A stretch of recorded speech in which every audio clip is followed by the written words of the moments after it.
somewhere. We did it. Okay, it looks like we're live. We did We did it. it. I like the two triple posse airheads managed to figure something out. So I feel like we're off to a good start. Yay. See, guys, we can read. We can function in the realish world. Okay, so Micaiah, do you want to introduce yourself? Yes. Um, hi, I'm Micaiah, even though my lovely name loves to put out my little name tag decided to re-put my full name, even though I changed it like 5 seconds ago. But I'm Micaiah. What information should I put on? I always hate it when I have to like slate stuff and I don't know exactly what I'm supposed to give people. And I'm just like, Sure. cool. Hmm. You can just shimmy. Exactly. You know, it's just shimmy, right? Just woo. Okay, so how did you get into the Enneagram? We'll just start there. Oh my God. Oh, that's a story in itself. So, back when I was a young lad, 15 years old, it was ironically at the most, well, it's not even an ironic space to do it. But at the same time, it's kind of weird. I was at a Christian homeschool Christmas party, and You I poor think the thing. subject of the, exactly. Yeah.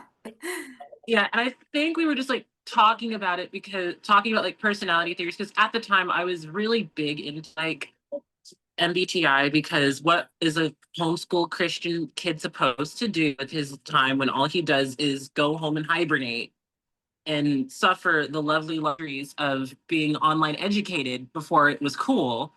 Um, so we that came up, and then some person like brought up the Enneagram for some odd reason.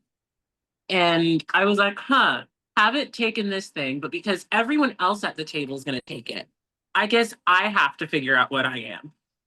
So I think like that night or like a couple days later, I like Googled it and like took one of those really corny tests because I was a dumb teenager. And I typed as like a 7 wing 8, Mm. which is like weird. Because at first I was like, yo, this is cool. I'm optimistic and all these lovely things. And then I think I like dug a little deeper and found out like 7 wing 8s aren't in touch with their like something about like seven not having like an emotional depth or being in touch with like feelings somewhere on the internet. And I was like, oh, you obviously don't mean me. I am so emotionally sensitive, guys. Like, I'm a sure, four. I haven't exactly. Like, I know I can't. I know I haven't cried in like ages, and I'm such a ray of sunshine. But no feelings. Ugh, I could never be a 7. So I like ping ponged around with like a bunch of types, and most of the time I like bounced around like 7, 2, and then like 3 occasionally, and then that like lasted a couple years, and then I found like some other groups and they type, and that's when I started like having the really bad type identity crises, to where I think for like a while I was like, okay, I give up, I guess I'm a 6. I'm taking forever finding my type, I guess I might as well be a 6 with how long it's taking me. And like Yeah. triple attachment 6. Oh, um wow. exactly. um I remember, and then like we juggled 9 for a while for me, which I feel like at first makes sense. And then you go, no, never mind. Hmm. And then like eventually I got typed by a bunch of people once I started having funds and absolutely way too much time on my hands.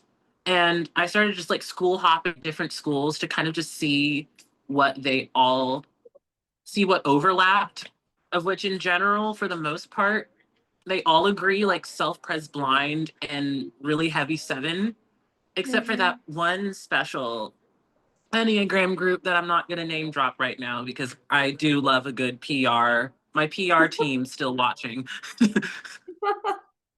Okay, so I mean, I typed you in CT as an FENI with like both of your revisor functions, so SE and TI conscious, which I Right. think probably like bolsters your like positivity, like high energy, that like quality that you have. And you were curious what I thought about your Enneagram type, and I agreed.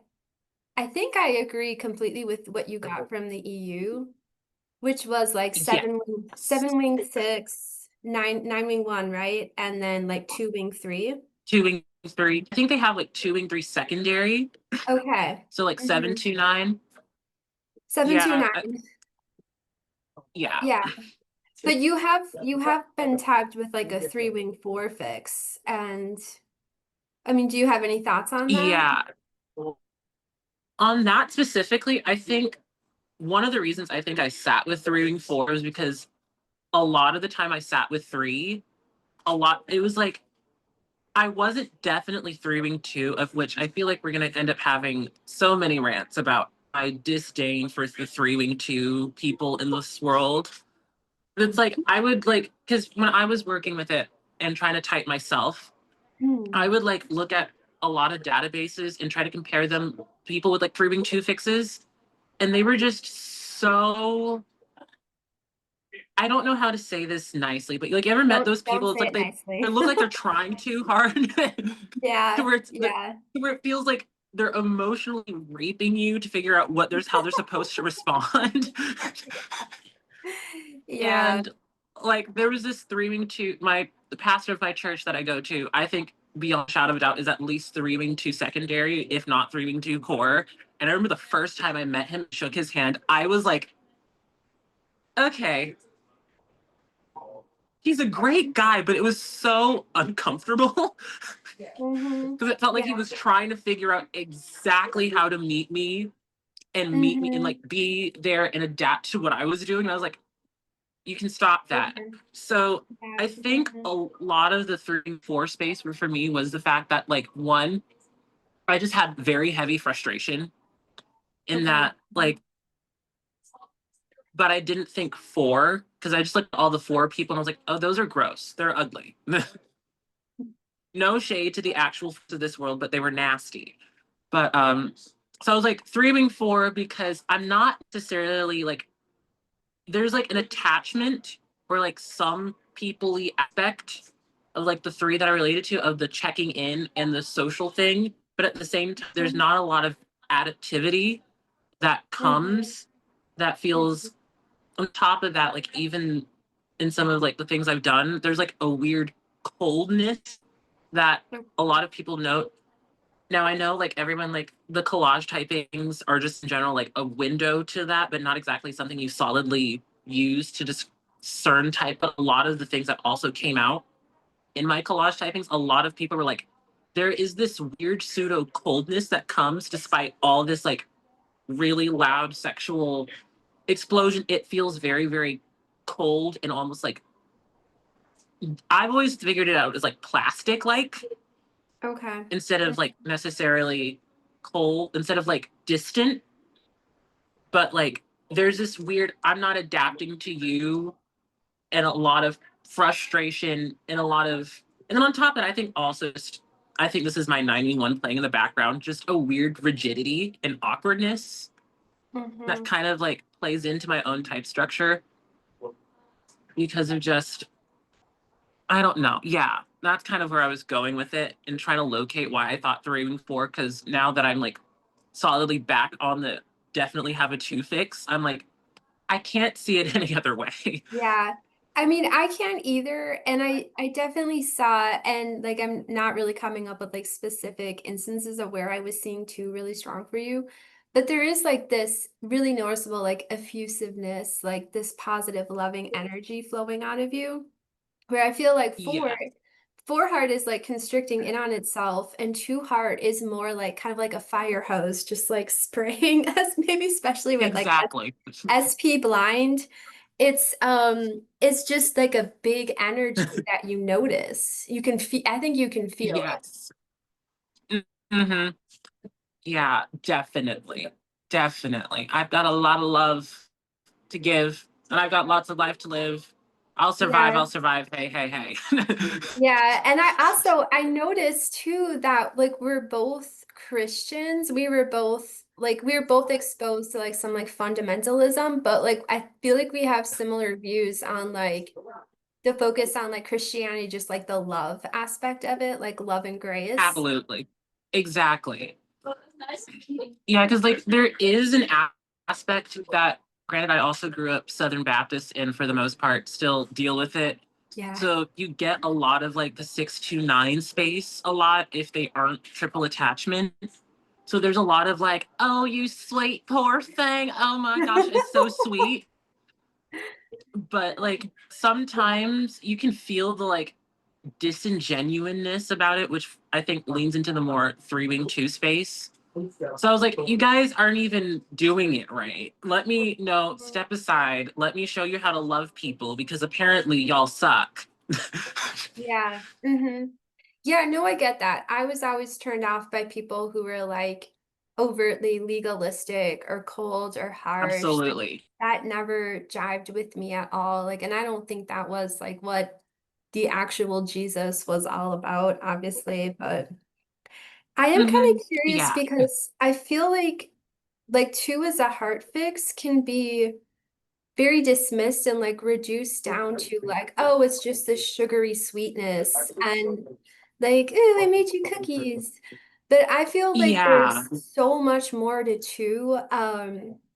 Rejection, rejection, it's hexad, it's not adapting. Hmm. Can you go into like how you like what you've noticed about two for you and how it shows up?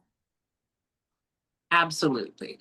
Um, for me, because I'm still figuring out because a lot of the 2 descriptions, as you described, just make them so sweet and so innocent and so baby angel. And they're like, oh my gosh, you like me.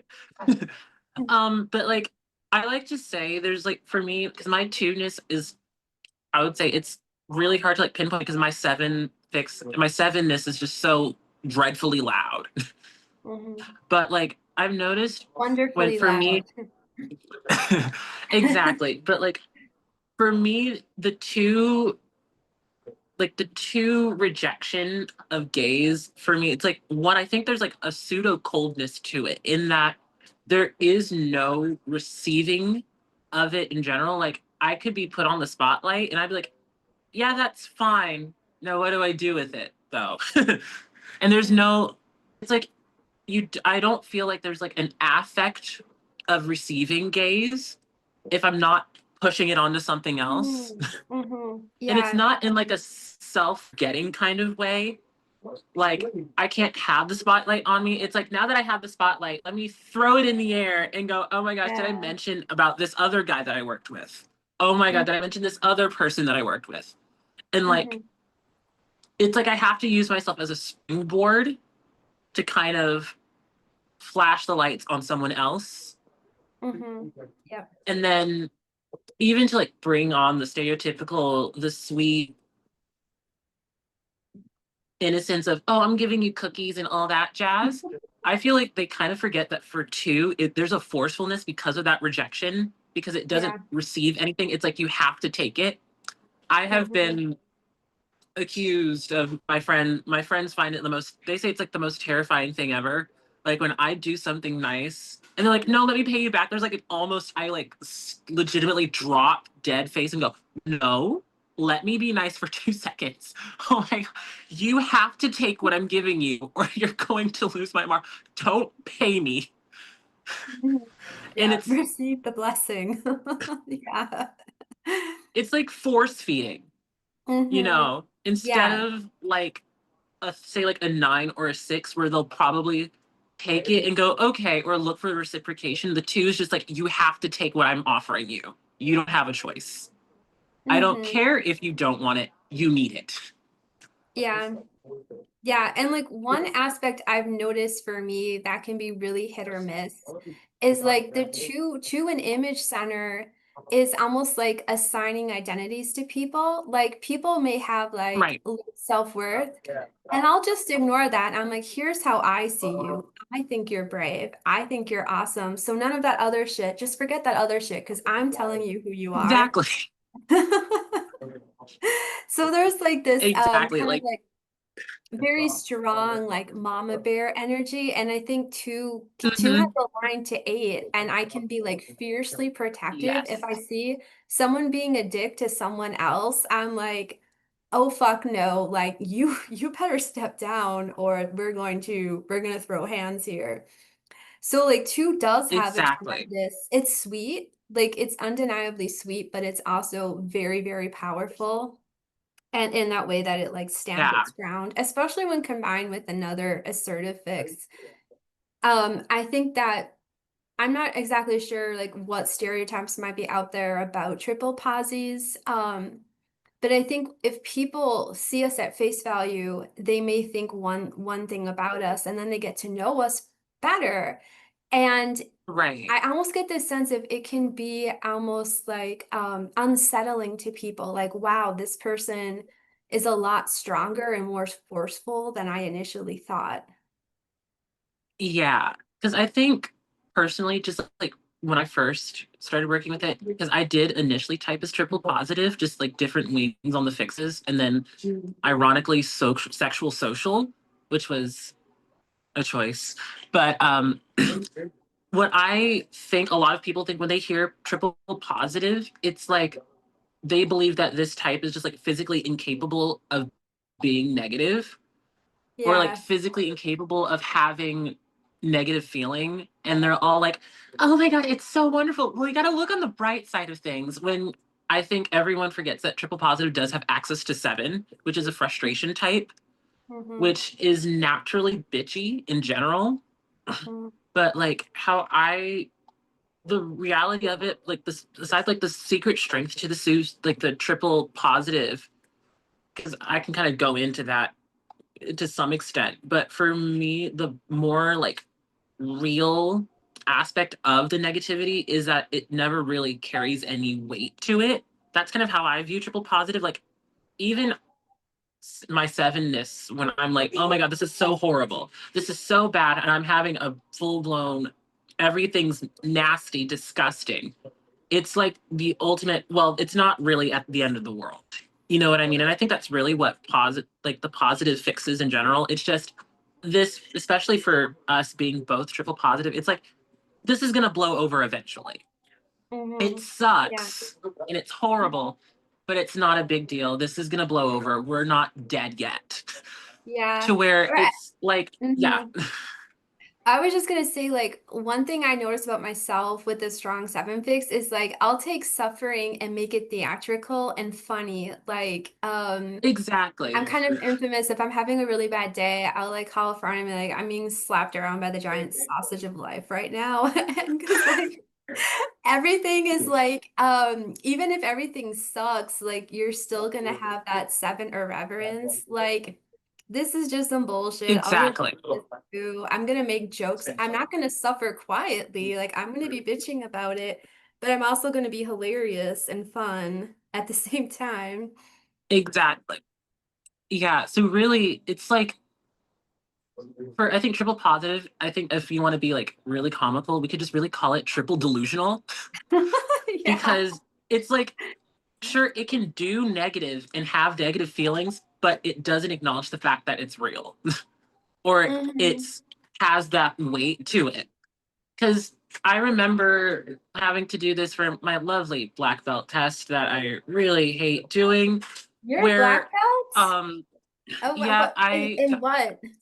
Like karate it's or? in ninjutsu, which is this martial art thingy that my dad was obsessed with because he knows a guy who knows a guy, and it was crazy.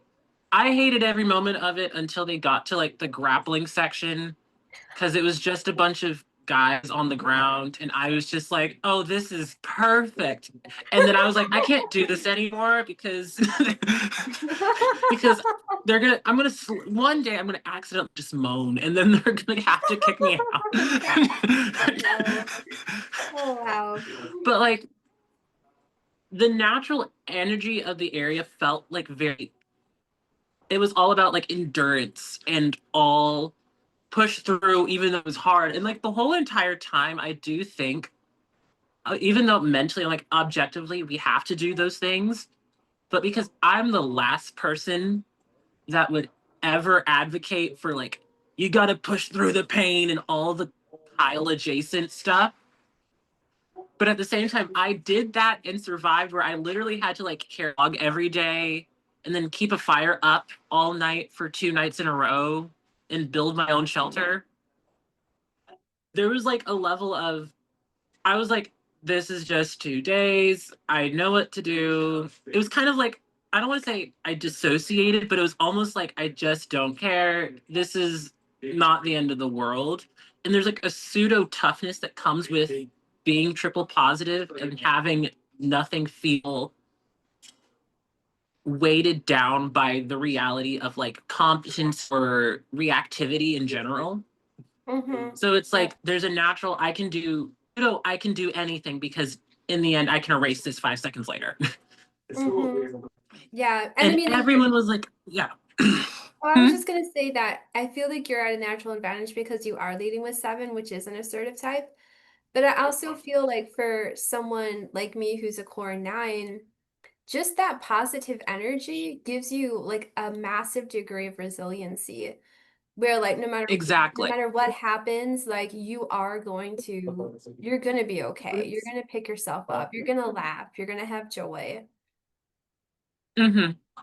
Yeah, absolutely. And to even, wow, I'm trauma dumping again. Yay.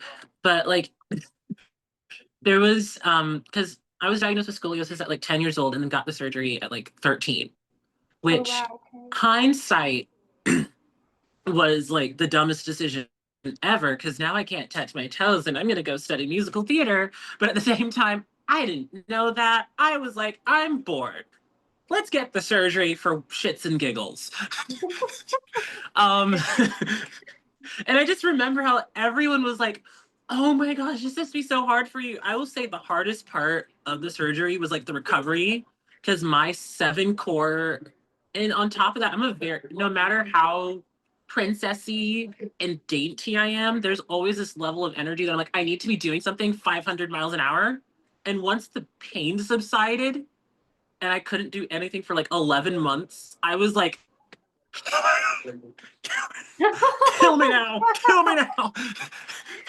11 months. Oh my gosh, that's so long. I know. It's like the only thing I could do was just like walk, sit Mm-hmm. down, and eat and like watch TV. And it was like so mentally hard for me because for me, I'm just so physical and so everywhere. And it Mm-hmm. was like, I can't lift anything really heavy for like 11 months. I couldn't do push ups for a really long time. I couldn't do all these other great physical things that I used to be able to do as a kid all the time. And I was like, dude, come on, man. And of course, because my 7ness had to like break out a couple times. Like, I remember during that like recovery period, I had to do a lovely little lips battle. And I did it to By Myself by Celine Dion. And there were a lot of things I did in that show that a 14-year-old probably shouldn't be doing, especially at a church function. Oh wow. Okay. Like I remember at the beginning, I like walked up to like a tiki pole and like wrapped my leg around it and started caressing it. And Oh then wow. of course my parents were there watching that whole entire thing. So they had a lot to say that Sunday morning. Oh no. And Oh. yeah, and of course I did like a couple back bends the whole entire time. So I was like, it needed it. It needed it. My mom was like, the doctor's going to be so mad that you did. I'm like, he is not going to care that much because he knows who I am. He knows when he, like, after the surgery was done and he pushed me out of the, like, little recovery room, I was like, I'd wave, but my shoulders hurt. he knows I was gonna do something like that. Yeah. Yeah. So, it's kind of interesting because one thing I've always been interested is in like the traumatic things people go through and how they respond to that. And I think obviously like type Right. structure is huge. And I think that especially if you're too fixed with, additional double positive, you kind of just double down more on your type structure to get through things. And you almost Exactly. like it's kind of funny because I hear a lot of people saying that the point of the Enneagram is to like loosen your grip on the fixations. But I feel like Right. if you're maybe like a double hexad type, you're just kind of doubling down more. And I'm not necessarily sure Hmm. if that's a good thing. If you have like, double fantasy, if you're just getting more delusional. I know there's times in my life where what I was into, people would probably think I was crazy, but I was like obsessed with like fringe things. And maybe it was helping me Right. cope. It was like escapism. But it's like we're all going to go through Mm. hard things, and you can either like get bitter or feel sorry for yourself, or you can kind of like find ways to thrive no matter what's happening. Exactly. Yeah. Because I don't, because just like comparing my own family structure, type structure, of which if we ever had the time, I would love to just like scream about, because my family's like, I mean, aside from being dreadfully large, it's like what's so surprising is my younger brother, who's also in the Enneagram and is working with Enneagrammer Universe. He's typed as triple competency by them. Oh my God. Oh my God. And How did you guys not exactly. murder each other?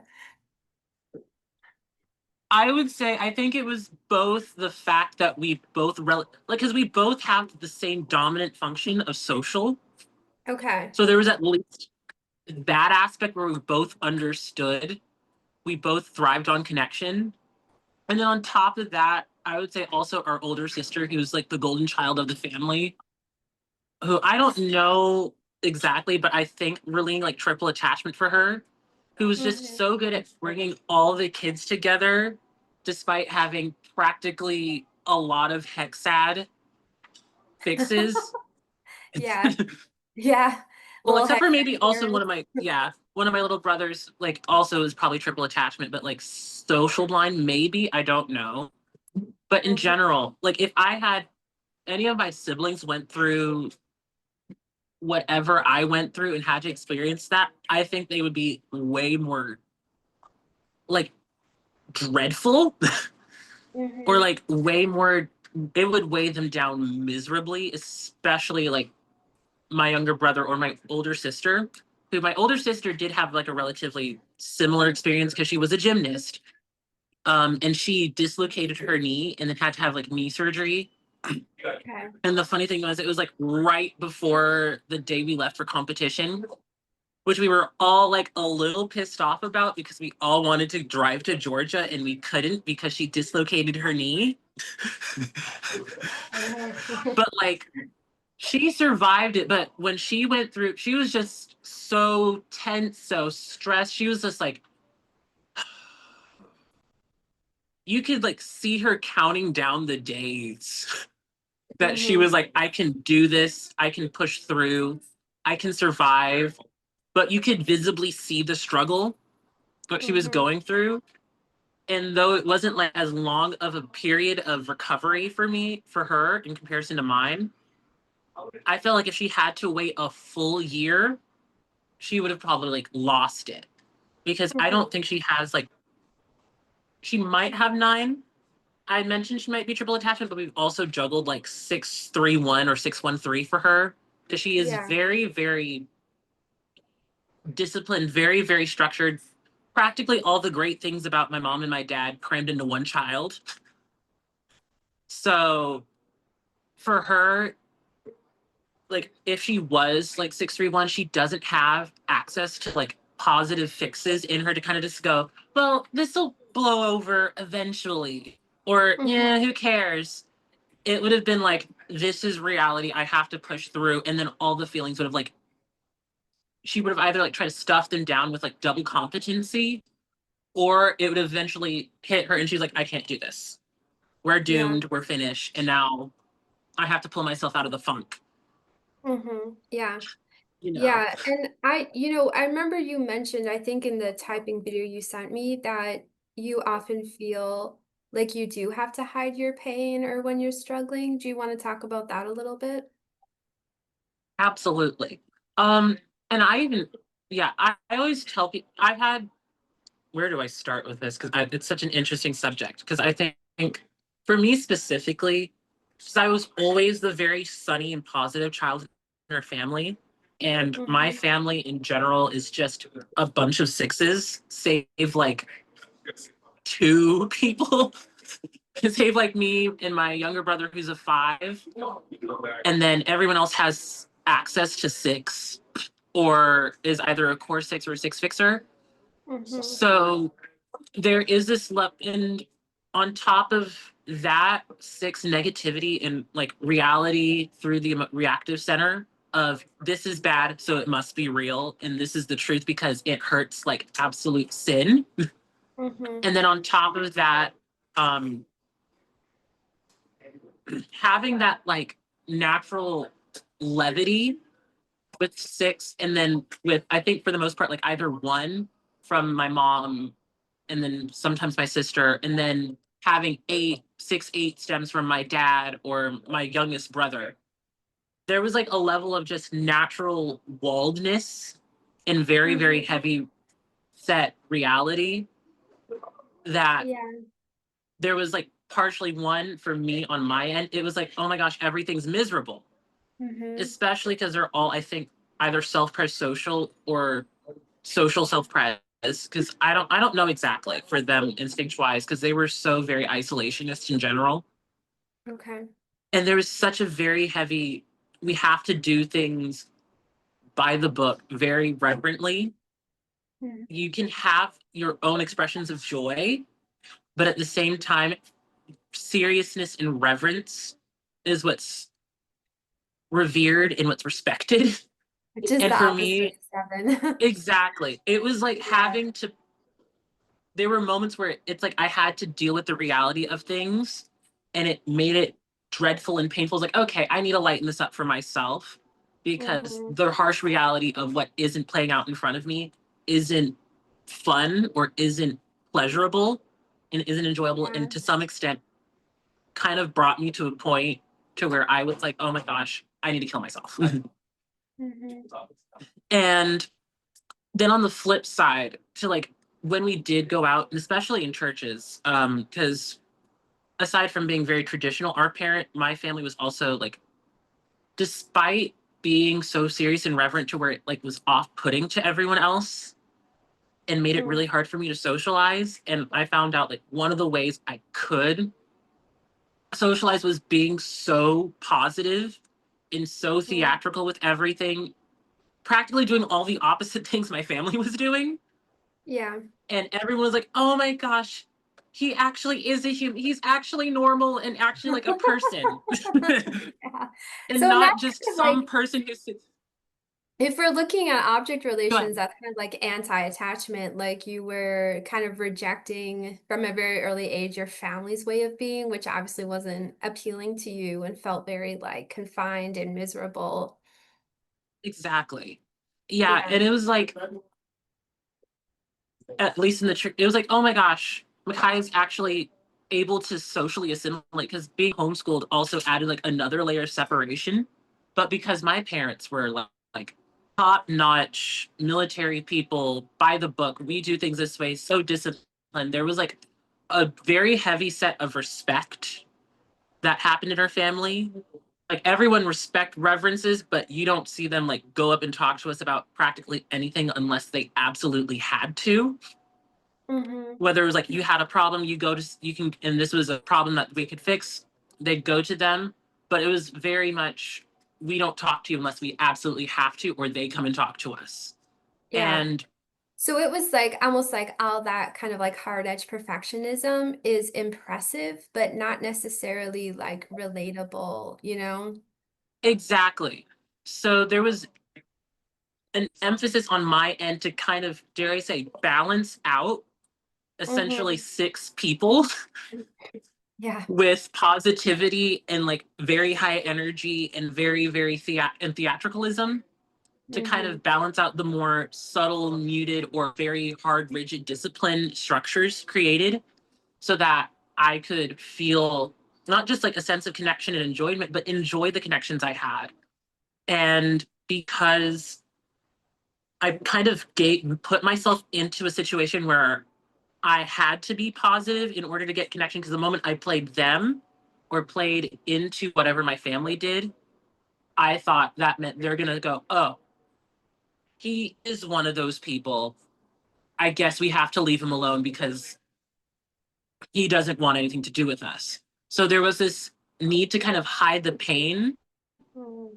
to one, not just socially adapt and get that connection, but also in my mind, it was a way to kind of cope with the fact that I didn't like being associated with that negativity and that hardcore like perfectionism, rigid reality to where, yeah, to where it's like when I have those moments of I don't like this in negativity, if I can't make light of it or put it in the theatricalism as a way to get someone to go, oh my God, he's so funny. That was so hilarious. It felt alienating, not just like alienating, but it felt uncomfortable and felt like I had to now deal with reality as it is.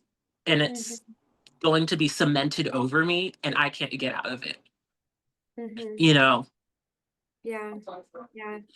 No, I feel that. And I feel like, so if you are a triple posi, especially with like SoSx, it's very like up. It's very like up in the air. It's like the sparkler. And Exactly. people, like, I don't know like what perception people have, but I generally feel like a real joy and high and like a feeling of well-being if I am participating. I Exactly. get like a high off of really positive charged social environments, whether it's online or Yes. with loved ones. Like I feel so full and content. It's I guess that's, it's feeding into the social instinct, but like on the flip side of that, if I am hurting or struggling, I feel this need to hide it because maybe it's coming Right. from two, like two wants to, especially if you're a triple positive, two wants to show up with this joyful, loving energy. And if you cannot, Yes. you're like so beaten down by life that you're you're really low. You just want to hide because you're like, I don't want to bring anyone else down. So like I feel like it's really Right. hard to be vulnerable and even let people know that you're struggling or ask for help. Like I would just about be Mhm. rather dead. Like or I would about be like half dead before I would ask anyone for help. Absolutely. And then like even to add to that two aspect, I'm not sure if you can relate to it, but I think it's also the two rejection of refusing to take in, but Hmm. just push out and give. Because Yeah. I've always admit, even when I am like physically struggling or having an emotional struggle time, if I can't approach it from a, I'm giving you something to laugh at, or I'm giving you something to think, and now it sounds like I'm asking you, it means I have to now have one hand ready to receive what you're giving me and take the affirmation and Hmm. not give anything out. And that was one reason I think a lot of people, why I always like to say it's like hard for me to ask for help in general. Because I Hmm. always like to say I should always be in the position of giving to you. Yeah. And It feels even better. like because exactly, because there are times where sometimes people do put me in my own little box, put me like trap me in a corner and go, you have to take what I'm giving you, or you're going to literally lose your marbles. I'm like, okay, geez. Is this what it's like to be around me for more than 10 minutes? Yeah. But it's like, it's hard for me to accept or receive that reciprocation. Because I think, I remember this might be like some piece of older literature where rejection types are like, it's like functioning with one arm. So where Okay. it's like you have a giving like a giving hand and a receiving hand. Um, and two is just constantly pouring and constantly giving with one hand, and that other the receiving hand is like tossed aside somewhere So it's constantly putting itself in positions to give and give and give without Yeah. taking in anything. So then the Yeah. moment it's presented with something you have to take, it's like, what do I do? I can't give this. This is for this is me, but I don't know what to do with it. All I Mhm. know is push it out, push it out, push it out, give it to someone else, give it to someone else. Yeah. And yeah. Yeah, I hadn't read that, but I remember like when we were talking about the hard fixes in the Goblin server, I was like, I feel very strongly that two is like a fire hose or like an exploding fire hydrant or Exactly. something. It's just blasting it out. And four is kind of like a well, like it's only taking in and it's like hidden and kind of closed off. And for Right. three, I'm not exactly sure, but like three is adapting and I'm sure that I if think maybe mhm, like a river, maybe, because it's like yeah, it takes input from one source, but it also gives out output to another mhm. source, Yeah, to where that's there's a good. level of adaptation, Yeah, that actually which makes makes sense. perfect sense. Yeah, but so like with two being rejection and having like a function only one way functioning valve, which is out and nothing's getting in, I've found that I've Hmm. really struggled to take criticism from people where I'm just like pushing it away, like that's not me. And I like it's like I have to respect the hell out of you to even listen to you, period. And maybe that's bolstered by the seven fix. But I've had people who like try to Right. give me subtle hints about behavior of mine that might be like annoying or problematic. I'll just blow them off until someone will like blow up on me or I get kicked out of a server because I'm just like, I'm fine. I'm doing my own thing and I'm not being mean, like I don't know, it's everyone else's problem. Right. But I also like it's really Exactly. but I also like it's really hard for like compliments to hit too. Like I don't receive the Exactly. rejection part, like nothing's getting in unless it like hits me like weird sideways and all of a sudden hits me really hard. And that can be like a beautiful point of Right. thing, but unfortunately it's not often. Exactly.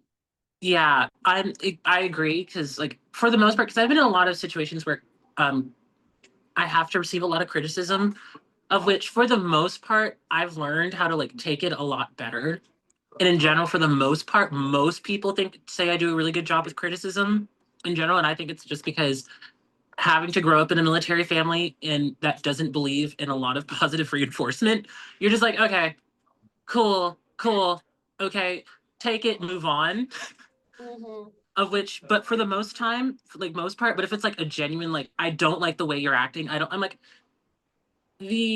especially because kind of to bring back a little bit even into my own personal experience in the church. And then on top of that, growing up the way I did with very traditional parents and being my little theatrical gay self who, dare I say, I always like to make jokes about how when I came out, it really wasn't me coming out. It was me really standing outside the closet and God tapping me on the shoulder and turning me around to like an LED gay sign.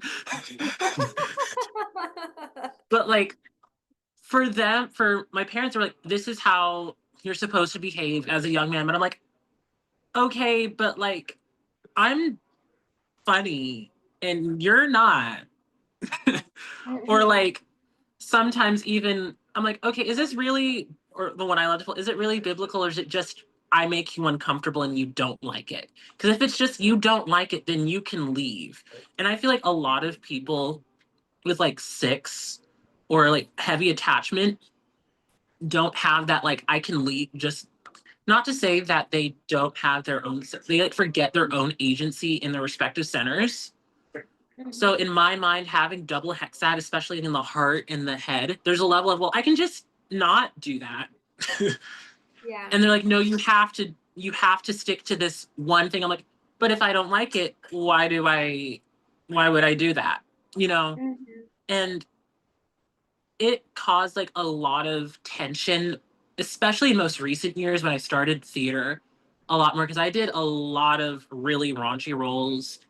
And my favorite role, well, it was one of my favorite roles where I performed this lovely like satirical comedy on the complete history of America. And I like told everyone in the audience what it means to be American is to essentially grow a penis or wear a bra outside of my shirt and a blonde wig, play Hitler's wife, Madonna. get kissed by a guy dressed up as a girl. And my parents were like, whoa, what do you mean? They were like, what are That's you a doing? You lot. can't exactly. You can't just do that stuff and then be in the space with us because that's not what we're supposed to do. I'm like, yeah, but like I wasn't doing drugs on the back alley. This Yeah. is what I do for work. Yeah. And I And mean, really, you're just being yourself too. exactly. And that's painful if you're just being yourself and it's not accepted by people. But I mean, I get what Right. you're saying of like versus adapting, there's this mentality of like, well, I'm not gonna change. I'll just find people who like get me, who love and appreciate me. Because You get it. I know that like I have all this good and like Mhm. these fun positive traits. And if you don't appreciate it, well, that's not my problem. Exactly. You can just move on and go be miserable with someone else. Hmm. And even on the compliment side, where because I related to what you said about compliments, like if it doesn't hit me a specific way, it's gonna full blown make me go, okay, who cares? Or like Yeah. go, okay, don't know what to do with that information. And Yeah. I Yeah. remember, and it's a very rare occurrence because I think this is just like bringing it out to the public. I mean, we live in a primarily like triple attachment 963, especially 3-wing 2 space world where people can just kind of casually give out compliments like this was great.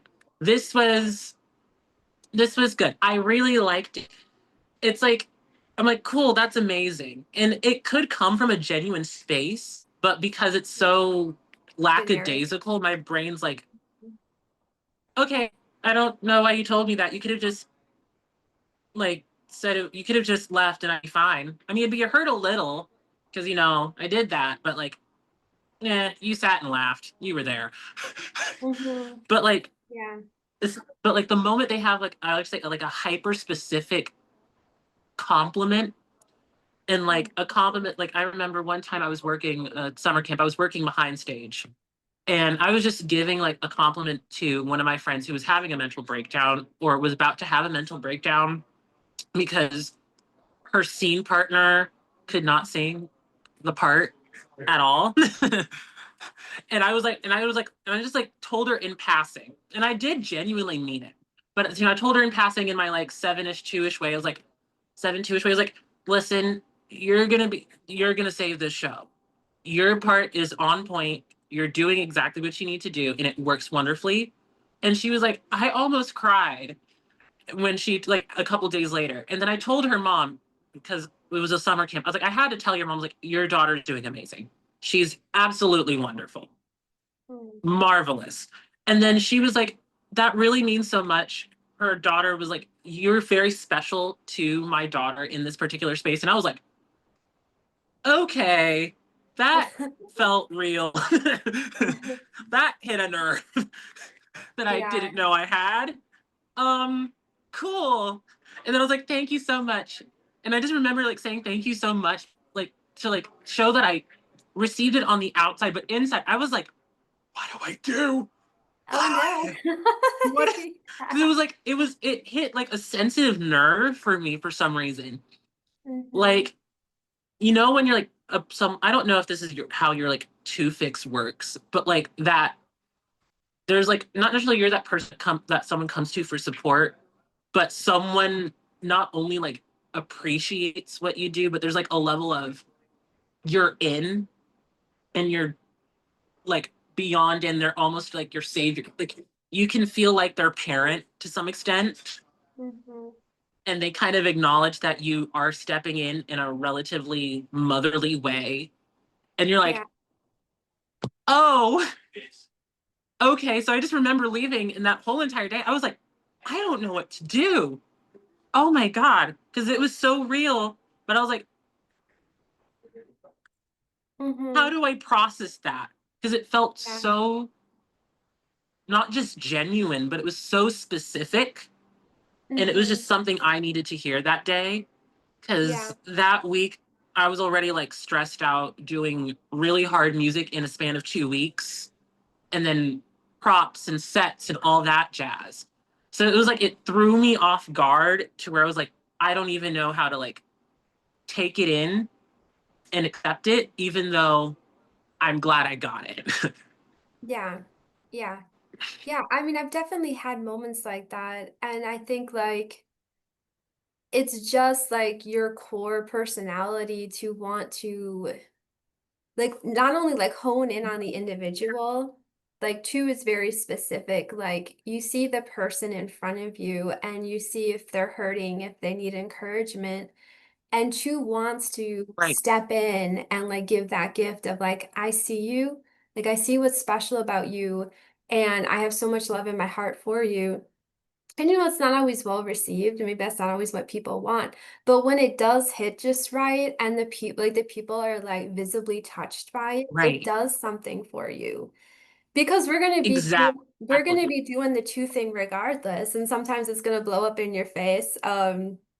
But if it hits just right and you feel that intimate, like, okay, like my being kind and like kind of sewing into this person's life, it had an impact, and I feel it, and it's something that you can treasure because the world can Exactly. be full of assholes. And I think that like at least for me, I feel like it's partly nine, partly two. There's a real search for like poignant connections with people that are really like Yes. meaningful. And and when it does happen, it's so beautiful. Exactly. Exactly. And then on top of that, I think also there's like a level of social sexual connectivity to some Mhm. extent. Because like in contrast to like social self-pres, and I'm trying like I always feel like social self-pres can create that sense of that like social connection and social belonging. But there's just something interesting about the social sexual like kind of breaking open the self-pres wall to some extent, or Mhm. that self-pres boundary, and kind of getting in and pulling that person out. Yeah, just And pulling wiggling like in there. exactly pulling Yeah. that like energetic chemical energy of the person, so that for me, so we can have like that good strong connection of, I know when I'm present with you we're having a good time. Mhm. And I think, yeah, there's just something so interesting about that structure in general, in contrast to like social self-pres, who I think makes great social connections that are way more reverent and way more solid. But at the same time, there's still that distance in that, dare I say, pseudo, I don't feel like I can be myself, or that pseudo, or that feel like I can't necessarily connect with you on that level. Well, that Mm. social sexual kind of like opens that, as they love to mention, it's like social strip poker. I can feel myself and unravel all the clothing, self-pres clothing I have to wear, and be myself and be appreciated Mhm. for my social character and be loved for the energy I'm putting out there. And I think Mhm. that's also something that just also a lot of people have told me is like really, really touching, for lack of a better word, about Mhm. me. Because in general, because I know you've grown up in the church, and I'm not exactly sure what your like church culture was like. But for me specifically, I grew up in predominantly white churches, because Southern Baptists are like, I don't know if it's even accidental. Like, I know segregation is over, and for the most part, you can go into like any church you want, and no one's gonna Mhm. stop you from going in. But like the general Southern Baptist church is like dreadfully white. They talk, if they aren't talking about like God, there's a lot of sports analogies and sports references.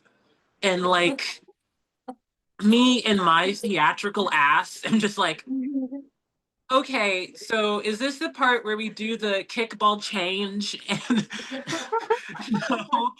And there's like a And natural self. Exactly. Do we do the jazz hands now or is that after?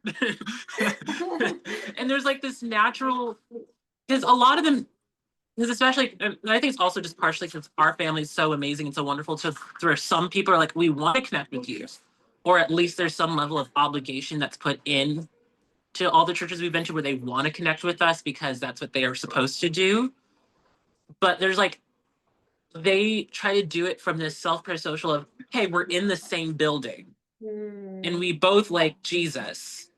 So I guess we should go hang out now. You know, like the So self-parasocial awful. accidental social Yeah. merging Oh, it's so to where bad. it's like, exactly, to where it's like, I'm like, okay, I'm showing up in this social sexual way of I'm theatrically throwing myself on the floor. I'm talking all the hot news about my life and telling you about everything that's going on. And they're like, okay, so the game last night was Oh amazing. no. Yeah. Right? And it was Yeah. like, yeah, and I think like just looking at how that culture is created, there's a natural creation of outcasters that ends up leaving the church or leaving that area because they don't feel like they can come in and be themselves because they don't have similar hobbies. Because the Mhm, people that have similar hobbies are all of a sudden allowed to be themselves in a lot of those spaces. mhm. And Yeah. for them, they're like, I can't meet them there because I don't do all of those things. And I'm all these other things. And then there's Micaiah standing over there who just like made eye contact with them 10 seconds ago and is now like, hi, so I saw you standing there and you're alone. You want to come talk? You want to spill the tea about your life, honey? Yeah. And Oh, then yeah, yeah, it let's get to creates the this good like, stuff. Let's get to the tea. Who cares about exactly, football? Yeah. exactly. Because, and it like creates this level of connection and some like genuine connection and fellowship that a lot of people that go into like church spaces or any community space in general are looking for. Is it's not Mhm, necessarily they want to just do something out of the house, but they want to feel in part of something bigger than themselves or feel like they belong somewhere, and kind of having that person that doesn't need that self-pres commonality to like mhm. function Right, right. kind of just like Yeah, opens them up for something great. yeah. Yeah, and I feel like being like social sexual, the energy we put out, I think it's naturally very disarming. Like, especially if you're, 2 5 Exactly. and 9, like you're just automatically, if you're interested in someone, if you find someone interesting, like you kind of zone in on them and you're just creating this safe space for them to, like you said, like emotionally undress. And that's like, and I remember from the podcast that you did on the in roasting the instincts, and they were talking about how social sexual is kind of like the milk froth in a latte, and it's fun, but it's like there's no substance there. And I'm like, actually, I feel like I'm all about the substance. Like I want to like zone in on someone and like get like Right. I can disarm someone really, really fast. And like I want to know your deepest Mhm. secrets. I want to know like the rawness of you. Like, that's what I'm interested in. Exactly. I don't care about like your hobbies or like your golf game. Like that stuff's boring. Like, so I feel like there is like, yeah, there's something about it. And I'm curious, how did you, was that just something someone typed you as, like social sexual, or did you study the instincts for yourself? For the instincts, that one was another story because I got into that one later. I remember when I Hmm. initially started with the Enneagram, I took like another test that kind of gave your Enneagram type and the instincts. And initially they typed me as sexual social, which Okay. at first I was like, cool, never dug into that. for like a really long time until I started working with these lovely people known as Beatrice Chestnut and Oh the wow. other guy. And Yeah. I was You've like, been around. huh, exactly. I always tell people, and I'm open about it. My journey with the Enneagram is literally me school hopping and not picking a loyalty. And I think that's just my seven head going, Oh ooh, yeah. this school is interesting. I'm going to know about this. Okay, I hate it. New Yeah. school. Yeah. But like, I totally got the feel from you that you're just like this little dazzling butterfly flitting around, just checking things out. exactly. And like, even to like dig more on the instincts. And when I did work with them, and it threw me off so hard working with them, because that's when I did a lot of the typological shifting, because they make like their descriptions so unclear. And when they add the instincts, it just makes it even harder to spot. To where Yeah. I think I like instinct wise, because they don't mention like stats, they only mention your dominant instinct. I was like, okay, social self pres, no social sexual, no social self pres, no social sexual. And then there were times where I would like sexual social makes sense, but that was only if I ever typed as a three. And like, Okay. I, for the most part, ping played around like social sexual, social self pres, and sexual social. I think there were times I touched self pres social as a type Mm-hmm. structure, but like when I would read about them or see them, I was like, yeah, no, not at all. And in fact, Mm-hmm. actually, I don't know if I mentioned this in like one of my Enneagram or typing videos, but I always tell people I feel like for me, self pres and six were like the types I'd know for a fact I'm probably not. But at the same time, I wouldn't be surprised if I typed as that, because it's one, so common, and Yeah. two, eh. Mm-hmm. But for the most part, most people usually like assume social sexual in general, except for one school who thought I was triple assertive and sexual social, which was Oh, interesting. triple assertive. Okay. That's And interesting. Can you mention which one that was? Was um it not my type? that one was, yeah, it was not my type, which there's a lot of interesting controversy around that one. Oh my gosh. Because Oh they have, gosh. because I always said that typing was probably my favorite, like the most genuinely odd typing. Like Okay. it wasn't, there were certain things that weren't out of the ballpark, like for example sexual social. I was like, okay, I could see sexual social because I used to type as sexual social. I could Mm-hmm. see 3 week 4 and 7 week 6 up front, because at the time I thought I was 7 week 6, 9 wing 1, 3 wing 4. And I like 3 7, I was like, obviously they're gonna think 3 7 up front. But like 8 was the one thing that was like so weird, because a lot of people made jokes about like how they are like so hesitant to give people 8 at all. They're really stingy with like the 8 fix. So you were the And then special one. Okay. yeah, and then they just like stuck it on me and said it was so obvious. That was like, Oh my God. I just remember like mentally going in my head, I was like, now where did they get 8 in my video at all? Because I Yeah. always tell people in my typing journey, no matter whatever school I was in, I always felt like 8 was like the last fix I should have.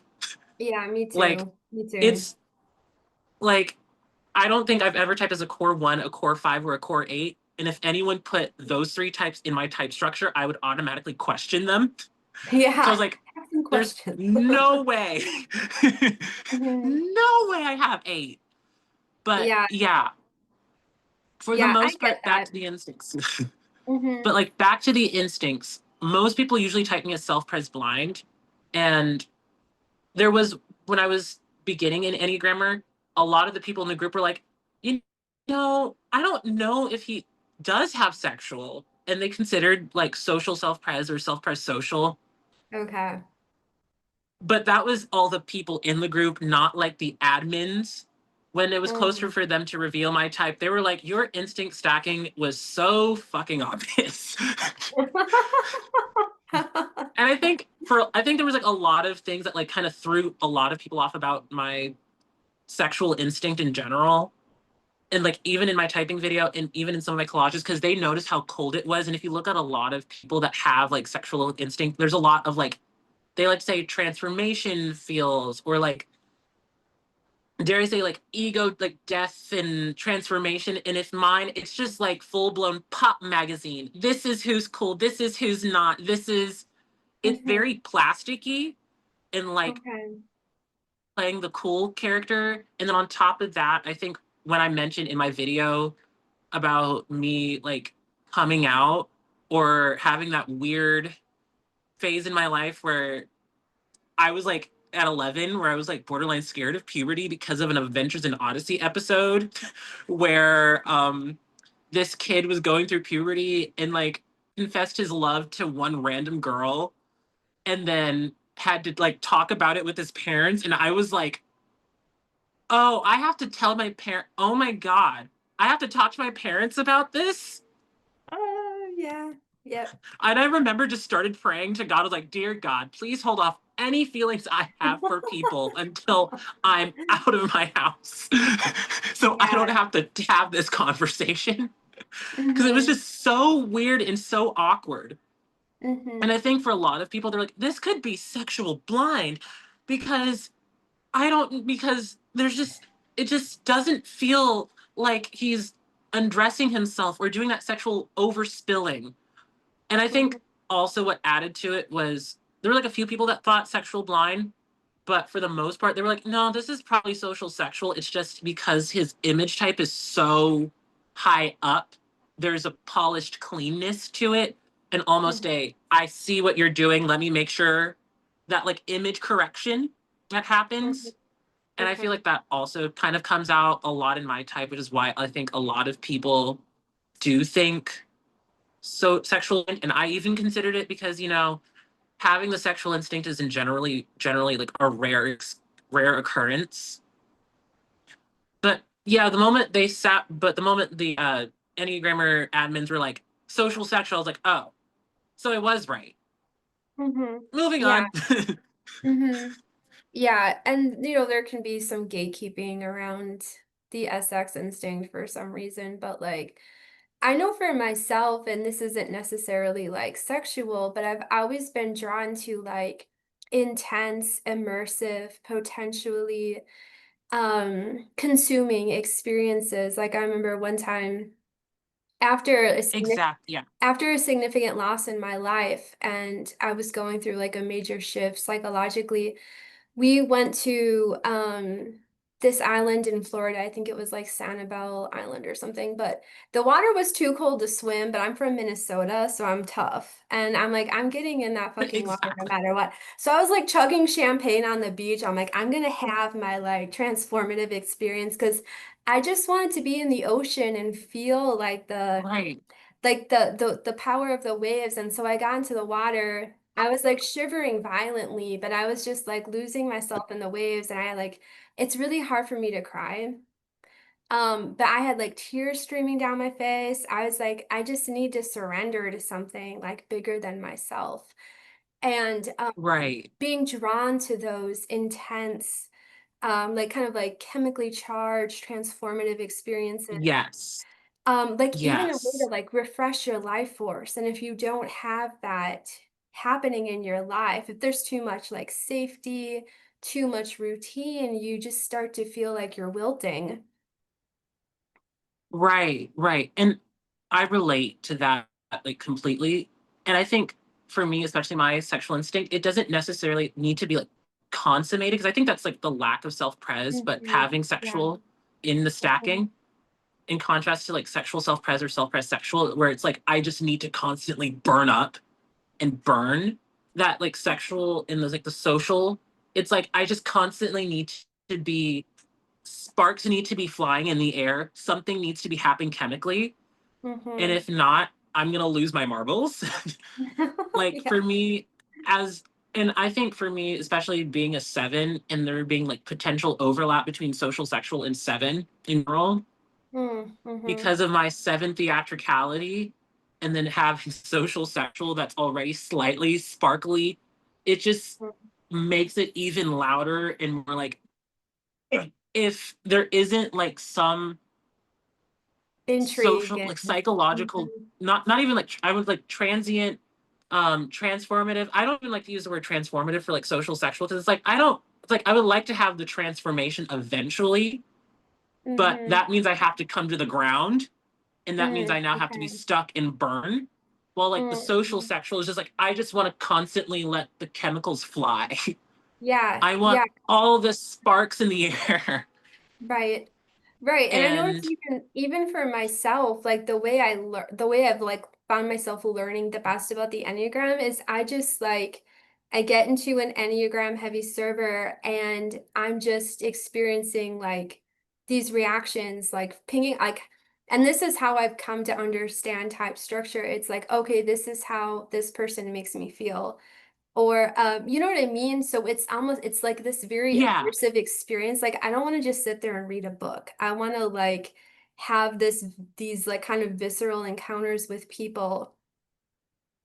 right. And I'm starting to realize I kind of learned that type, even like working with it that way, and even somewhat type from personal experience, like especially like spotting fives in general, or people with like five or six or whatever, or typing in general. I kind of go, I remember how I felt with like a self-pres social of XY, like XYZ. I remember how that felt in Mm-hmm. my body, or when I was doing my thing, this is their psychological response.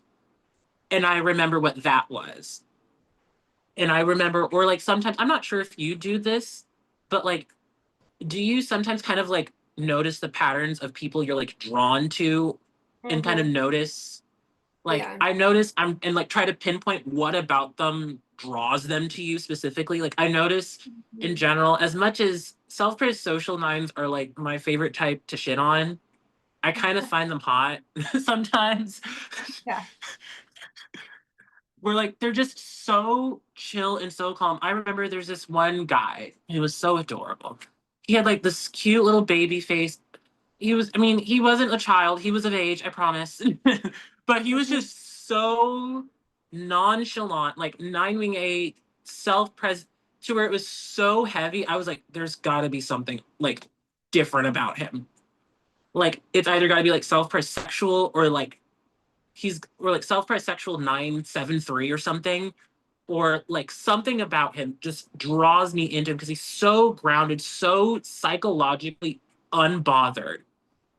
And Mhm. I was like, that's probably that type.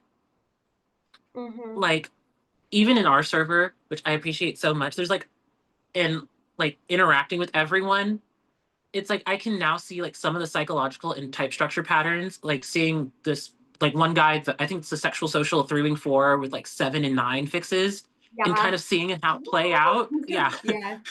And Mhm. seeing him play out, I'm like, yeah, I don't do that. So that's what sexual social and then DJ looks like.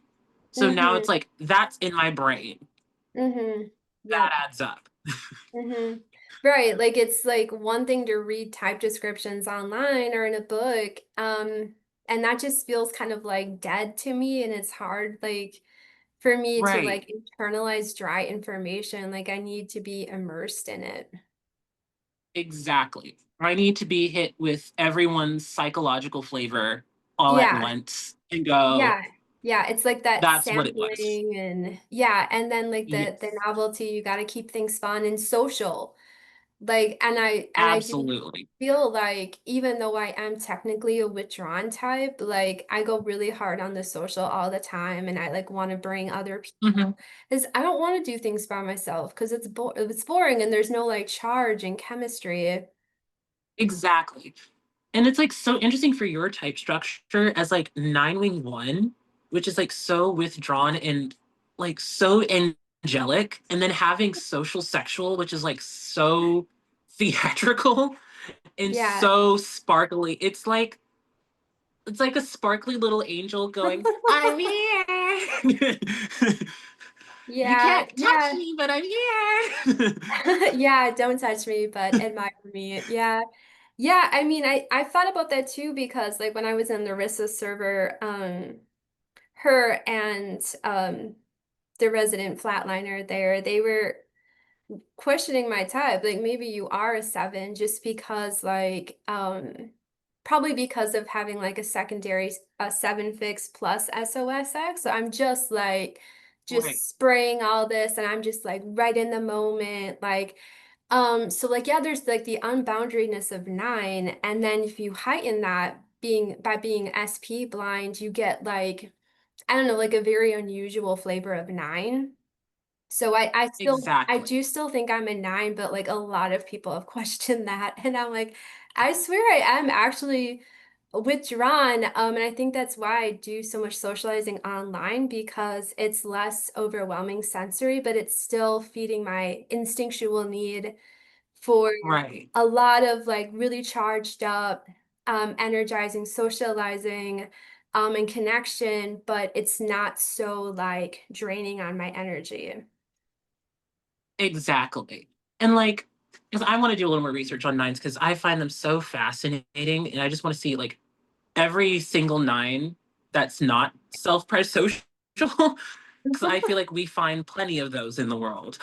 But like for like social sexual nine, I just feel like it's like and then on top of that, I think what also makes your flavor of nine so interesting is that it's got 2 and 7 behind it, and those are naturally not necessarily like extroverted types in general, but like they're already kind of peoply in general.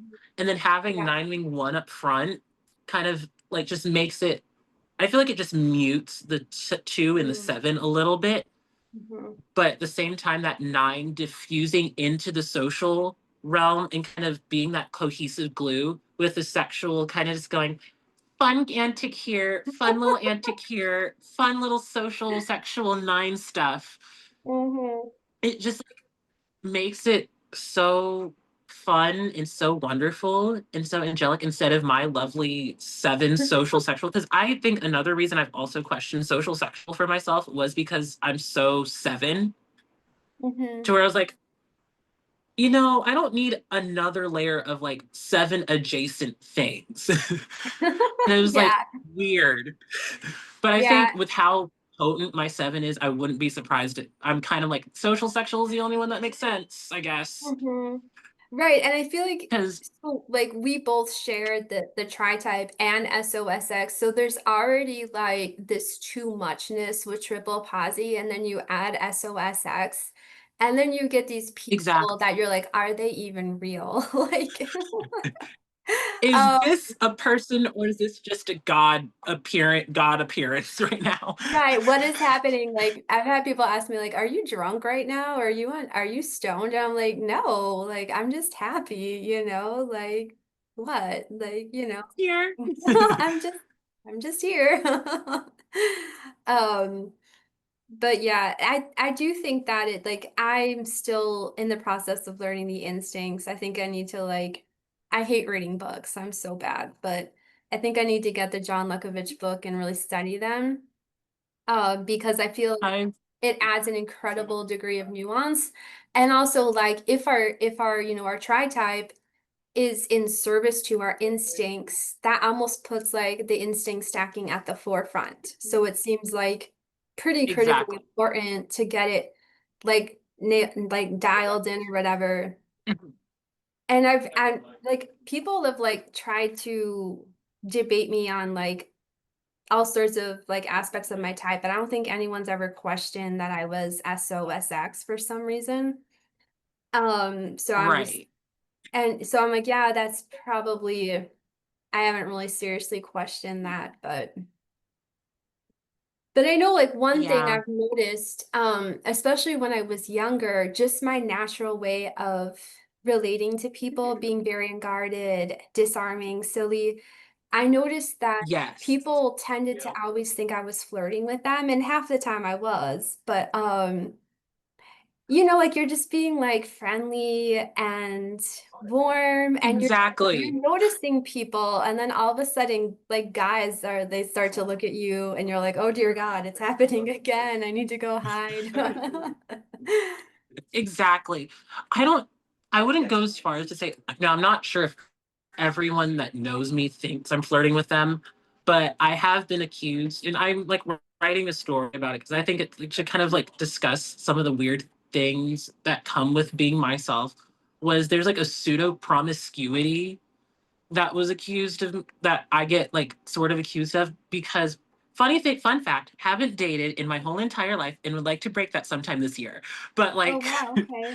the Okay. funny thing is with like my type structure and then being social sexual, there's like an almost, even if I'm not trying to necessarily flirt with someone because I think they're hot, there's a level of where I'll eventually get to it because I just have to do my little ruffle their feathers. And I think, and this is so funny. I remember one time I was working a show earlier this year, Good Man Charlie Brown.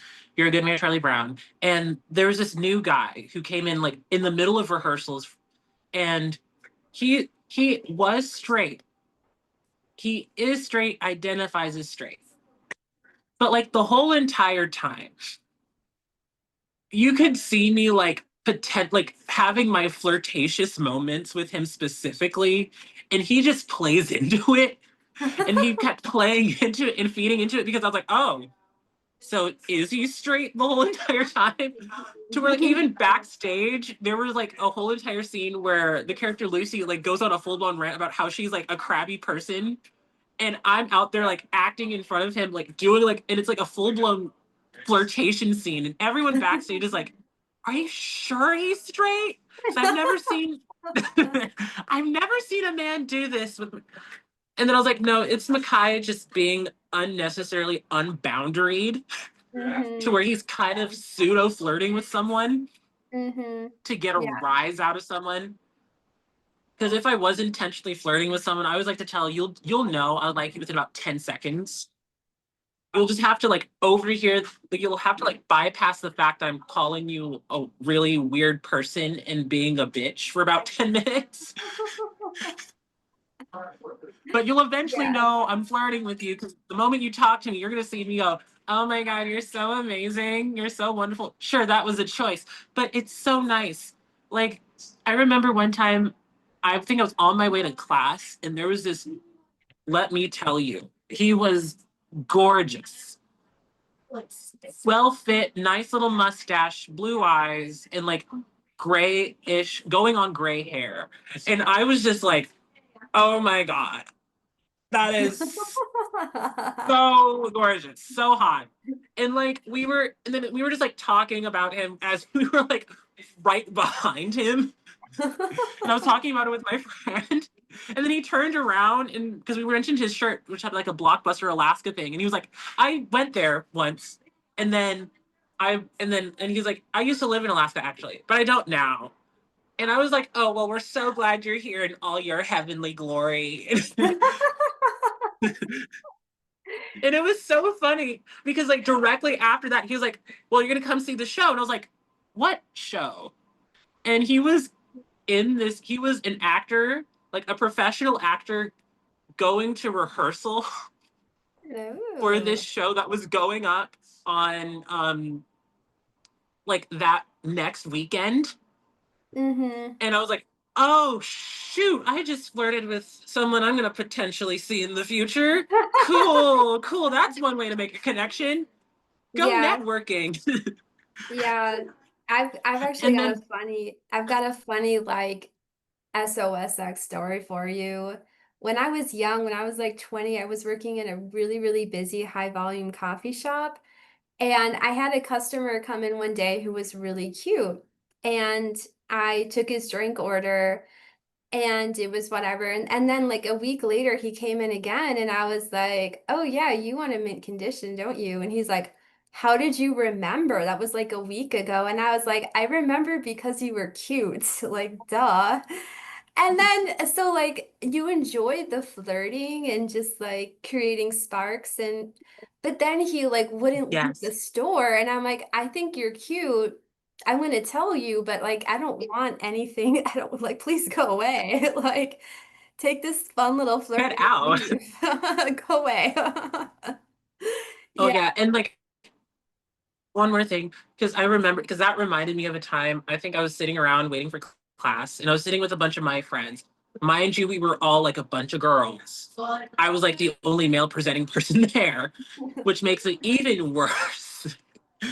because and there was like this, I don't know how tall he was. I think he was like 5'6" guy, dressed so nicely, had like wonderful muscles. And we were all, and he just like came to our table and he was like, hey, so I'm from this college and we have free food. And we just want to come upstairs. You just want to come upstairs, and so we can get about like talk about our college and introduce you to like the thing, and you get some free food out of it, and it's amazing. And all of us around the table were just like, "Oh my god, he's so hot! Oh my god!" Oh my god. And, like I don't know what happened, and we just started like giggling like a bunch of like teenage girls, even though we were all like 18, 19, 20 years old. And then I don't know what happened. I just like screamed, I love you. And then he was like, what? Oh my god. Oh my And god. because my like 7 ass was like, I have to double down on this and be confident. I'm like, I love you. And he was I like, love I you. love you. Oh my God, I love you too. And I was like, I guess I'm going to your college. I guess we're in love. Funny Yeah, fun fact though was like he was graduating that year. oh So I no. end up not going partially. Well, I didn't go because like the school was just really trashy in general. Mm, okay. And then on top of that, financial reasons. And by trashy, I mean the people are like ghetto and not in a cute way. Mm, Like I mhm. remember driving up there for like my audition to that school, and I was like, oh God, please don't let me get shot. Please let there not be a drive-by. Please let there not be a drive. I'm too I did not dress this cute to die. Mhm, I don't even mhm. have pearls on, so I can't even clutch my pearls, guys. Yeah, that was not the place for you. No, I was too pretty for that place. Mhm. The people Okay. were great. They schmoozed the ever living shit out of me, Mhm. but it wasn't the place. Mm. Yeah. Oh, Yeah. Well, anyways, so I guess I've got one last question for you. What do you make of like the whole contraflow versus synth flow thing? Do you think there's something to that? And how do you think that even shows up? um, I will say for like contraflow versus synflow thing, it's there for some type structures, it's more obvious. Like social self-pres for me, it's like that one's like the most obvious, clearly, because they all just social self-pres confuse me, and I'm related to at least one of them. Mm-hmm. Well, confidently one of them, I feel like two of them, and they confuse me so much because it's like they do that social, but it's very, very elevated and very, very heightened. And for social self-pres, it's way more reverent because of that self-pres middle grounding the social connection. Mm-hmm. Mm-hmm. So there's a lot more pickiness because it's like you aren't behaving the social way we need you to get out. Mm-hmm. So there is like that contraflow from social self-pres of it's pulling away and allowing and seeing who kind of falls into line with those social ideals through with the self-pres kind of being that assisting wall, Mm-hmm. in contrast to like social sexual where it's like I'm gonna dive in, get in, and I'm gonna weed you out personally by seeing who I fuck with. Yeah. Mm-hmm. um of which for like the other types, because I'm trying to understand it for sexual social because I did type as that for a relatively long time. And then like one school considers me sexual social. And then also I've got so many, and then there are like two people I know who are confidently sexual social. And I'm trying to figure, well, one person I'm confident sexual social. One I'm like, there is no way he's got social middle. But like there's like this weird sexual social for me is like weird in the sense that I like them and I'm drawn to them because we're both self-pres blind. And there's the thing is there's like a pseudo reverence to the sexual, Mm-hmm. but at the same time, that lack of self-pres makes them really, really fun. And I Mm-hmm. don't necessarily see how like sexual social works out because I don't know that many. And I'll probably have to like interview Yaw or like talk to him personally. Fingers Yeah. crossed he joins us for the call tomorrow if we can Oh figure out the yeah. typing thing. I can see the sexual social play out more. Yeah. Yeah. Well, one thing Because Yeah, I think one thing, sorry to interrupt you, but I think Okay. social sexual is just kind of spraying out fun energy indiscriminately. Like me, if I see someone who's even like seems cool or interesting, I'm like, come join my server, like come get in the club. It's very like casual and flowy. But I think with sexual social, it's much more like specific and like exacting in a way that sexual social isn't. I feel like Right. sexual social is much more accessible. I don't Okay. want to That see might like make sense. maybe even like emotionally slutty. Like if we're having a conversation with someone and it's very like SP heavy, it's like I feel like I'm wasting my time. Like, I feel Right. like a meaningful like conversation that I want to engage with has a great degree of like let's get through all the layers and let's talk about Yes. like real stuff. Right. Let's get to the T of you. What do you do? Because I think that's like social sexual. It's kind of like, so what little sparks do you throw in the air? And like, thank you so much for adding that sexual social. Because I think I knew there was like a hyper specificity to it, but I didn't know how exactly how to like word it or put it out. And I will forever just tell you, so social blinds confuse the ever living shit out of me, because they do not. I think they find me before I find them, and book it as fast as they can. And the To go funny thing into is, like, hiding. hypothetically, I find sexual self-pres people really, really, really attractive. Like, just the Hmm. descriptions and some of, like, they're a little gross. And sure, maybe the comment I made where I think all like social blinds look like they have a smell, Grimy. Yeah. but like, but like They're in my intriguing. mind, Yeah, they're intriguing. exactly.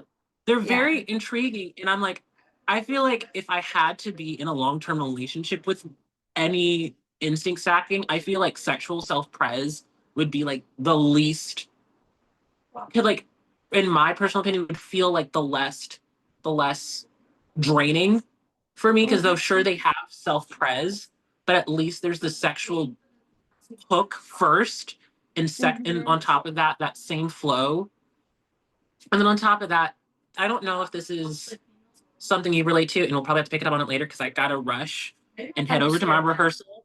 But like, for me as a social sexual, and I mentioned this in some of my own videos, where there's a level of like the fear of self-pres is not always like, not even just the reality, but the stuckness and routine of, now I have to deal with the thing, or I Mhm. have to be tied to it. And like my social sexual is like, yeah, I want to be hooked on, like, deep down I would like to have a long-term relationship, but there's always a part of me that's like, but I'm going to be sick of you in about 5 minutes, and if I don't have 15 other people to talk to, Mhm. so I don't feel sick of you, I'm gonna like go deuces, guys, leaving. Mhm. Yeah. Yeah. Yeah. Yeah, you need the novelty and the fun. Yeah, and I know like I feel a restlessness too. This I don't, and maybe not necessarily directly tied to instincts, but I feel a restlessness too, where I feel like things are getting too stagnant, and I'm kind of like it's very people focused. Like I'm on the hunt for like the Right. next interesting person, and that like enlivens me. Like somehow that like charges up my life force, which is dwindling. So yeah, you need that fun, you need the sparkle, you need the variety. Like not that we're stupid or flaky, like I like to learn too, but it needs to be like in the context of like a fun social environment. Exactly. It's like, for me, I like to put it like this. It's like, it's not that I'm scared of being loyal. I'm just scared that I'll have to be stuck with something I wouldn't want to be stuck with forever. Mm, yeah, core So seven. it needs to, yeah, it needs to feel like I'm not, my loyalty needs to not feel like an obligation. It needs to be, I'm here because I genuinely want to be here. Hmm. Yeah, absolutely. Well, I hope you find that, Alrighty. Micaiah. Yeah, and I can let Yes. you run. I know you're really busy. Yeah, absolutely. But hopefully we'll figure everything out for tomorrow, because this is fun and I really want to like do more stuff like this. Heck I will yeah. literally find ways to clear out my schedule so we can do shit like this Oh, and discuss the yeah. Enneagram and stuff. Because I think after September, I'll be like free in the evenings, which is like, yay. Finally, Mhm. I get to close my eyes for 10 minutes. But Yeah. yeah. Yeah, I'll play around and I'll figure out the Zoom so we can type the bomber guy tomorrow.